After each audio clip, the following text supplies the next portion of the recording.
En el programa de hoy vamos a tener un especialista en la propiedad del derecho intelectual.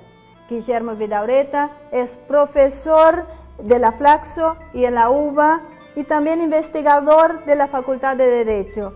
Fue negociador argentino en la conferencia diplomática para la adopción del derecho de patentes en Ginebra en el año 2000 y es el indicado para conversar sobre algo que ya está marcando a la sociedad y que lo hará aún más en los próximos años. El derecho de propiedad intelectual es algo que quizá no parezca que marque demasiado el interés popular, sin embargo es algo que está influyendo día a día en cada una de las decisiones políticas que se está tomando. El ascendiente sobre la sociedad es innegable y esto es algo que parece que va a seguir aumentando con el tiempo. Pero a veces hay algunos cuestionamientos. ¿El derecho de la propiedad es tal como nos están pintando que es? Para eso, bueno, el doctor Vidaurreta nos va a ayudar hoy a entender realmente de qué estamos hablando. Bueno, bienvenido doctor Vidaurreta, muchas gracias por acompañarnos en el día de hoy. Gracias, no me cabe dudas que va a ser un programa interesante. Como anunciamos en la presentación, el derecho es absoluto. ¿Existe eso que nos están tratando de hacer creer, que cuando alguien patenta algo o una empresa patenta algo, no hay ninguna forma de discutir eso? ¿Cuáles son los límites a ese derecho? Ahora, la pregunta es muy interesante porque está dirigida a una cuestión central. O sea, ya hace unos años que asistimos a una enorme expansión de los derechos de propiedad intelectual, promovida no casualmente por los países que más se benefician con estos derechos, ¿no? Los países desarrollados. Entonces, como toda postura siempre necesita una justificación, ¿no? En ese fenómeno de expansión se dan también los argumentos que intentan sostenerlo. Y un argumento muy extendido, pero falso, es aquel que establece que los derechos de propiedad intelectual son un derecho de propiedad, o también otra visión, otra variante de esta postura, es aquella que considera que los derechos de propiedad intelectual son un derecho previo que, por ejemplo, el inventor tiene anterior a la ley o a la Constitución, de tal manera que las leyes o las constituciones no pueden sino reconocer. Obviamente, cuando se argumenta de esta manera, se está hablando del derecho de propiedad intelectual como un derecho moral. O sea, si es un derecho moral, entonces habría una obligación de los individuos y de las sociedades para proteger la propiedad intelectual. Por lo tanto, no podría haber duda de una internalización del sistema de propiedad intelectual y obviamente este argumento milita a favor de la limitación del poder de regulación de los estados. Sin embargo, acá y en todo el mundo, la naturaleza jurídica de los derechos normalmente se habla de derecho de propiedad intelectual porque es un término extendido, pero eso no califica al instituto, ¿no? Los derechos intelectuales en realidad son un derecho de carácter negativo. O sea, lo que a mí me da un derecho intelectual es la posibilidad de oponerme a que cualquier otro fabrique o comercialice el producto protegido, si es por patentes, el invento, si es por derecho de autor, la obra, etc. Pero es un derecho de carácter negativo que no me da la propiedad de nada. La patente no le da ninguna propiedad al inventor sobre su invento, sino que le da el derecho de impedir que otros puedan comercializarlo o fabricarlo por un tiempo determinado, que en general en todas partes del mundo es 20 años a partir de la solicitud. Es decir, esa protección que se le da al inventor y en general a los creadores dentro del ámbito de la propiedad intelectual es un plus de protección adicional que el Estado decide dar, pero podría no hacerlo, para favorecer el progreso de las artes y las ciencias. O sea, el Estado dice, si nosotros, por ejemplo, en el caso de patentes, si nosotros no otorgáramos patentes, posiblemente el inventor mantendría en secreto sus inventos, y eso no es bueno para la sociedad. Nosotros lo que queremos es que el inventor revele rápidamente los inventos para que a través de la innovación se produzca un desarrollo industrial que es beneficioso para todos. Entonces, el Estado lo que le propone al inventor es: usted traiga rápidamente el invento a la oficina de patentes, y si el invento reúne todos los requisitos que la ley exige, le vamos a dar una patente. Pero no es un imperativo moral, sino que es una medida de carácter utilitaria.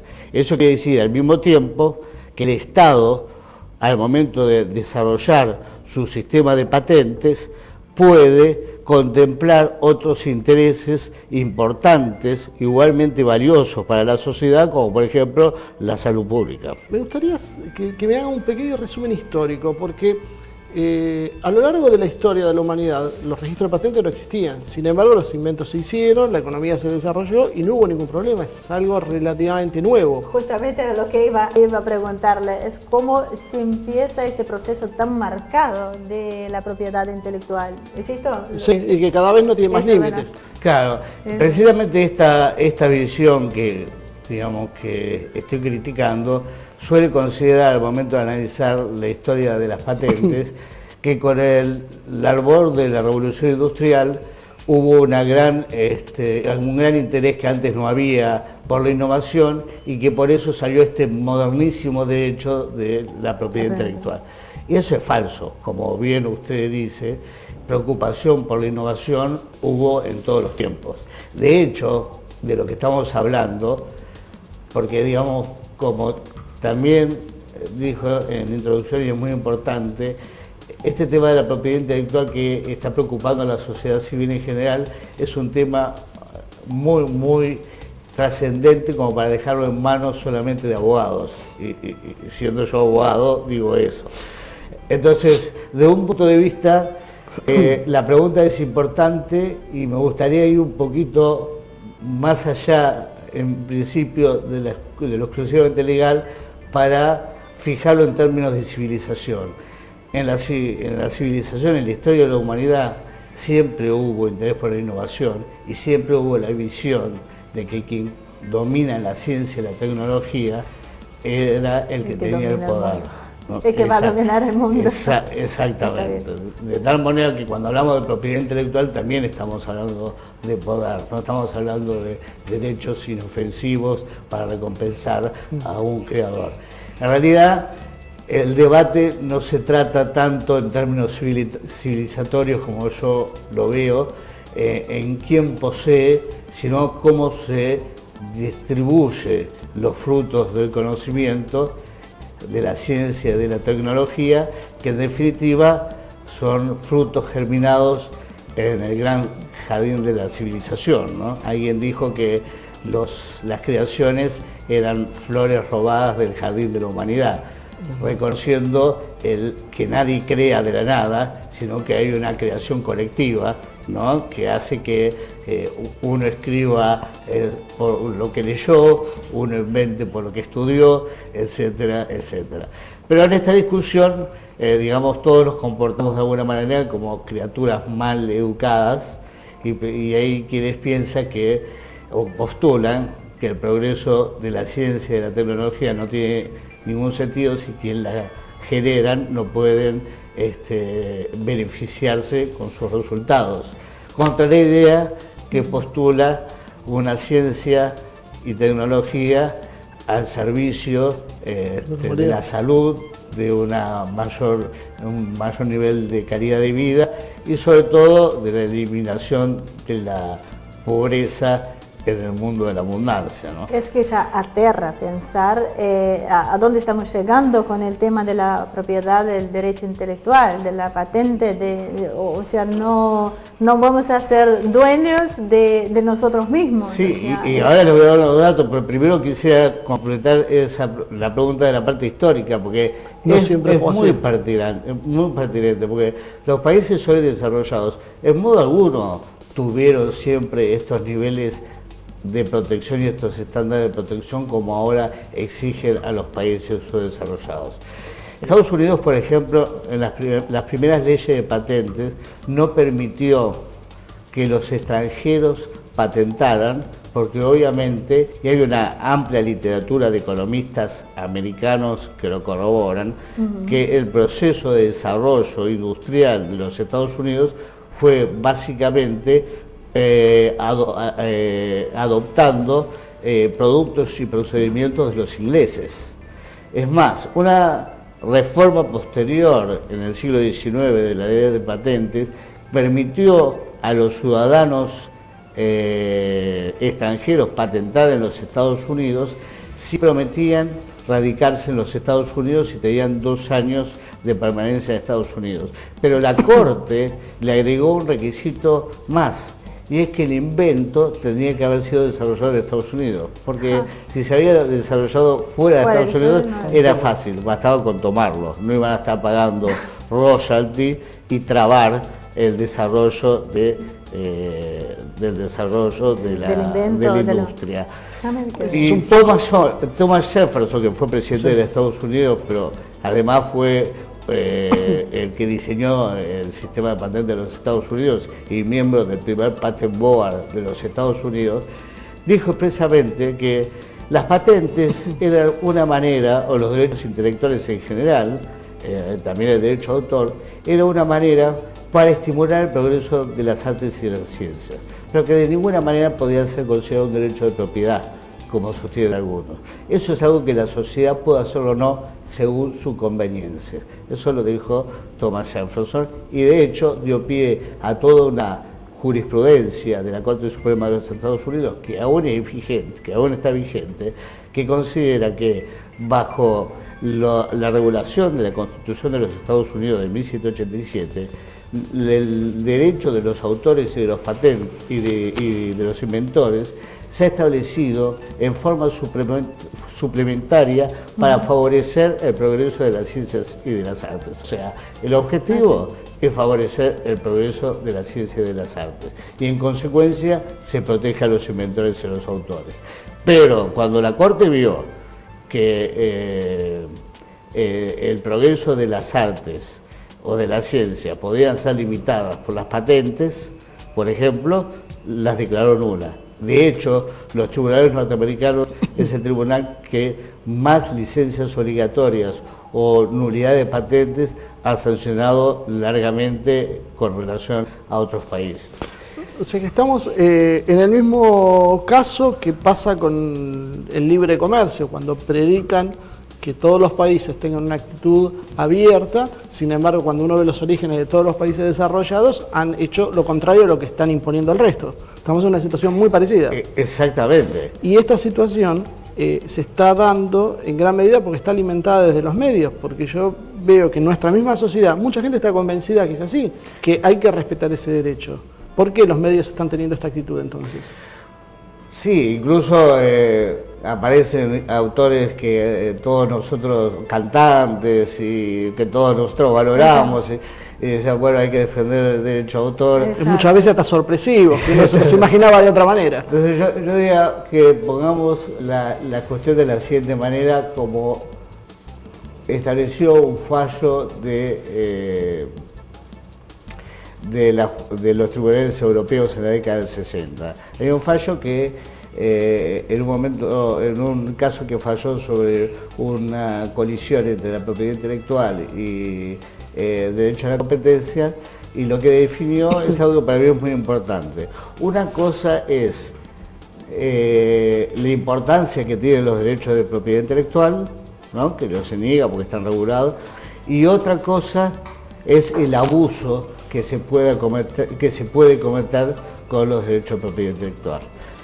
En ese abuso está obviamente el interés de los distintos sectores interesados. Cuando se discutió el TRIPS, que es el Tratado de los Derechos de Propiedad Intelectual más ambicioso que se ha dictado hasta el momento, la empresa, no casualmente las empresas farmacéuticas internacionales y la industria del entretenimiento, fueron las que más presionaron para lograr regulaciones. Incluso hay algunos autores que que no se lo puede atacar absolutamente de críticos al derecho de patentes, que reconocen que el derecho de patentes, hoy más que el derecho de patentes, es el derecho de las patentes farmacéuticas, porque el derecho de patentes ha sido diseñado teniendo en cuenta los intereses de las empresas farmacéuticas. Entonces, todos esos, obviamente, todos esos sectores tienen un gran poder de lobby y de presión, y más la falta de esclarecimiento. Ahora, creo que con el tema de Internet, que ha despertado la reacción de la sociedad civil, creo que por ahí puede ser distinta la relación de fuerzas. De todo modo, un poco más cercano por la limitación a acceder a la cultura, que ahí estaríamos con otro derecho. Exactamente. Pero además quiero decirle que, contrariamente, y aprovechando lo que usted dice, que es cierto que los medios generalmente no lo reflejan, hay mucha reacción respecto de los abusos que se cometen con el tema de las patentes, sobre todo en materia farmacéutica, sobre todo, piensa usted, en los países que tienen el flagelo del SIDA, ¿no?, con los precios de los medicamentos. Por ejemplo, en el año 2000 el Reino Unido contrató a 5 expertos internacionales y para hacer ecuánimes contrataron a 2 de países subdesarrollados, uno de ellos el doctor Carlos Correa, que es un prestigioso profesor argentino de la Universidad de Buenos Aires, y el documento que sacaron es muy crítico respecto de la propiedad intelectual. Con el tema el premio Nobel de Economía Stiglitz también se expresó muy crítico con el tema de la propiedad intelectual, y algo que no sabía, pero que lo descubrí hace pocos días, una encíclica que sacó el Vaticano bajo Benedicto XVI también advierte sobre los peligros de los abusos de los derechos de propiedad intelectual. O sea, como veo que es de corte horizontal la preocupación. Yo creo que hay un tema de los abusos que creo que es el más gráfico y que ha alarmado a mucha gente cuando se enteró, que es el tema del patentamiento de los genes humanos. ¿Cómo puede ser que una empresa patente algo, por más que digan que es una modificación o que es un hallazgo de ellos, que es inherente a la humanidad misma? Claro, eso ha traído muchos problemas morales y religiosos, lo que ha generado el debate que está abierto y ampliado a todos los sectores de la sociedad civil.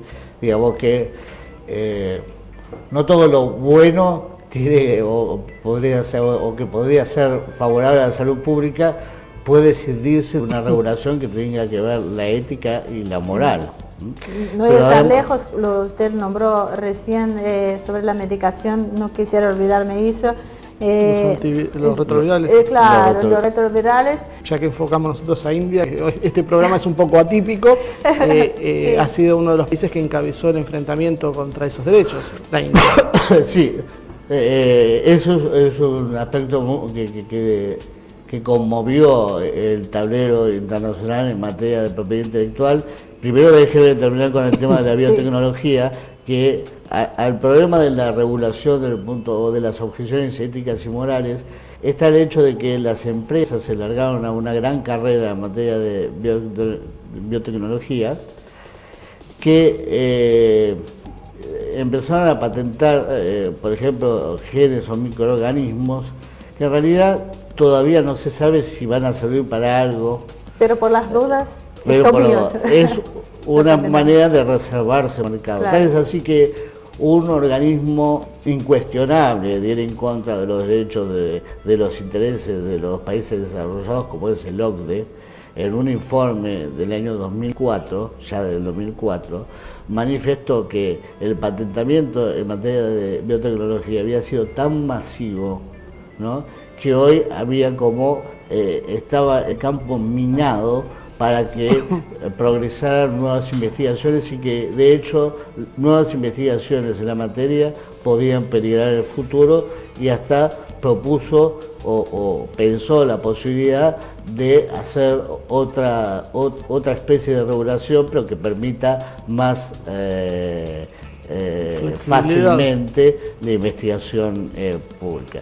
Y que desafía el principal argumento, que era favorecer la investigación y desarrollarlo. Exactamente, ese es un punto importante. Hay veces que la regulación tan extrema de los derechos de propiedad intelectual van en contra del objetivo originario que supuestamente... Terminan desnudando el verdadero objetivo. Claro, pero cuando es importante esto, ¿qué pasa si yo, en vez de decir que las patentes tienen como objeto el progreso de las artes y la ciencia, digo que se otorgan porque el propietario tiene la propiedad sobre el invento? La finalidad desaparece. Entonces ya no tenemos que poner el sistema de patentes al servicio de algo como un fin, como un medio, porque el sistema de patentes es un medio para lograr un fin, el progreso de las artes. Si yo digo no, es un derecho de propiedad, entonces es un fin en sí mismo. Sí, no nos olvidemos del tema de India, África y Brasil, porque... Como yo le dije, el TRIPS estableció estándares de protección muy importantes, entre ellos la obligación de todos los países, incluso de los países subdesarrollados, de patentar productos farmacéuticos. Antes no se permitía, generalmente las naciones no patentaban productos farmacéuticos. ¿Por qué? Por una sencilla razón. Cuando yo le dije que el derecho de patente concede un derecho de carácter negativo, que es impedir que cualquier otro fabrique y comercialice el producto. Obviamente es un monopolio, de hecho, legal, un monopolio legal. Sí. Entonces, como todo monopolio, el titular de la patente no va a poner en el precio teniendo en cuenta el principio liminar de una economía libre, que es la escasez. O sea, cuando un producto es abundante, ¿qué pasa con el precio? Baja. En teoría baja. Cuando el precio, en teoría, es verdad, cuando el precio es escaso, aumenta. Entonces, el titular de la patente lo que va a tratar es de hacer el producto escaso para tratar de apropiarse lo máximo que pueda de la renta del consumidor. No porque sea malo, sino porque es la ecuación económica que le ofrece los derechos de propiedad intelectual, ¿no? Es importante claro, por eso... no cuestionar la cuestión Pero eso lo podíamos aplicar. Entonces, si nosotros ponemos patentes sobre productos farmacéuticos, el primer efecto es limitar la circulación de los medicamentos. Entonces se consideraba que para una política de salud pública que tiene que tender a el acceso de los medicamentos, es inaceptable.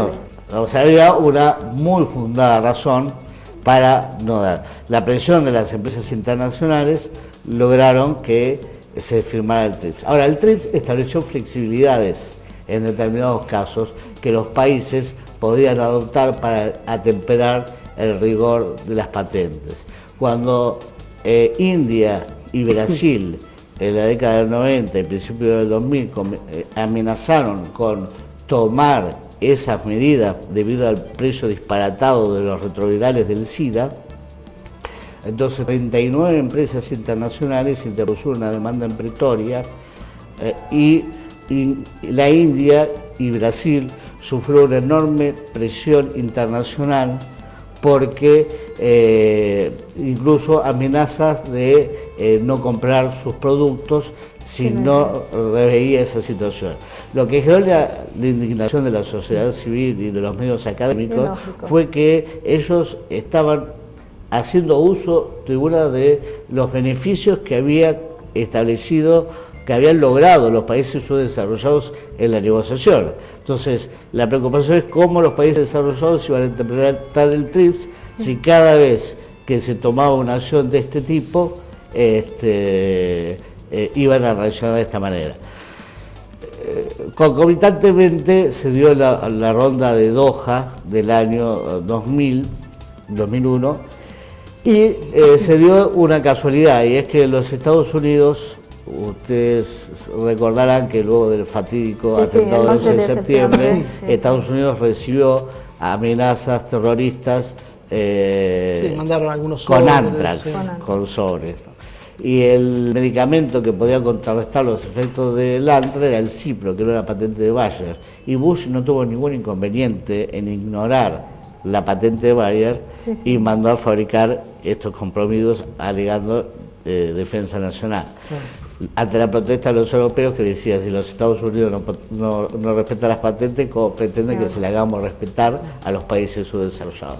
Eso, India, los países africanos y Brasil se movieron muy rápidamente y generaron, en el contexto de la reunión de Doha, una declaración que se llama la Declaración de TRIPS y Salud Pública, donde se dejaron esclarecidos muchos temas que habían provocado la presión a Brasil y a la India, y finalmente hoy esos recursos están disponibles en los países subdesarrollados. Claro, el derecho a la salud y al bienestar de los ciudadanos tiene que estar, anteponerse a cualquier derecho de propiedad. Se está llegando a puntos intelectual. absurdos, porque es obvio que una cosa es que yo fabrique esa jarra y bueno, usted tiene la posibilidad de buscar algo parecido. Ahora, si yo fabrico el único medicamento que usted necesita para curarse, no hay mucha negociación de mercado de nada. Ahí ni siquiera va a intervenir la oferta de la ley de la oferta y la demanda, simplemente va a ser el precio más alto que usted pueda pagar. Aparte estamos hablando de millones Y eso mismo personas. está pasando ahora con el tema agroalimentario, bueno, con Monsanto y las patentes de prácticamente todos los cultivos. Vamos a tener que entrar a otro capítulo. Hay algo muy interesante que se ha dado en nuestros programas. Bueno, por lo menos así pensamos, y hay varios televidentes que nos acompañan, es que nos quedamos siempre cortos con el tiempo. O sea, apenas uno empieza a hablar, empieza a meterse en el tema, a desarrollarlo un poco más, y son temas que parecen tan desconocidos o tan opuestos a lo que uno normalmente escucha en los medios, que sí, tendríamos que tener por lo menos una hora más de programa para seguir. Hablamos de los derechos de autor, realmente creo que en casi ningún ámbito es el verdadero inventor, porque normalmente son grandes empresas que tienen empleados que desarrollan los productos y patentan ellos. O sea, tampoco estamos premiando que realmente lo desarrolló. Sí, eso, el inventor individualmente considerado, eso terminó, pero en la primera hace mucho revolución tiempo. industrial. Claro. Sin embargo, cuando muestran esto, nos hacen imaginar una pobre persona trabajando y que alguien se apropie del fruto de su trabajo. Antes de que se le apropie el supuesto crítico a los derechos de propiedad intelectual, ya se lo apropió el editor. Así que bueno, muchísimas gracias por haber venido, un placer recibirlo, escucharlo, y bueno, me pareció muy interesante. Bueno, así que muchas muchísimas gracias. Bueno, hasta acá llegó el programa de hoy, sin dudas fue muy interesante, así que muchísimas gracias por acompañarnos y los esperamos en 7 días con más una edición de Hace Movimiento.